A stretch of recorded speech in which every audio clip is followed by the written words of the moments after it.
If you're wondering how you can enable or disable downtime mode on the iPhone 16, 16 Pro, Pro Max, or the Plus, so in this video I will show you how you can do that. First of all, just go to Settings, and under Settings, just tap on Screen Time. From here, just tap on the option of Downtime.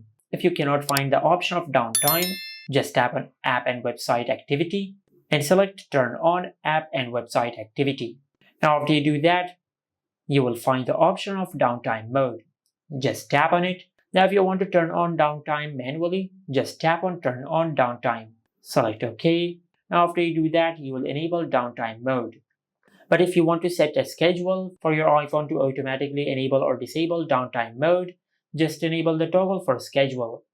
Now you can enable the schedule every day or you can select specific days. Now if you select every day, you can set a start and end time for downtime mode.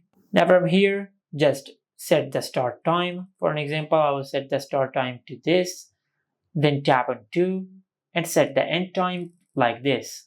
Then tap on done, and by doing that you will set a schedule for downtime to be enabled or disabled every day of the week. But if you select customize days, you can customize the start and the end time of downtime mode each day separately, just like that. And now for example, if you do not want it to run on Tuesday, you can select Tuesday and you can disable this toggle, just like that. Now by doing that, you will customize the days of the week when you want to enable downtime. But if you want to completely turn off downtime, just disable the toggle for schedule. And also if downtime is enabled from here, just tap on turn off downtime. And by doing that, you will disable downtime on your iPhone. And this is it. Make sure to like, comment, and subscribe. Thank you for watching.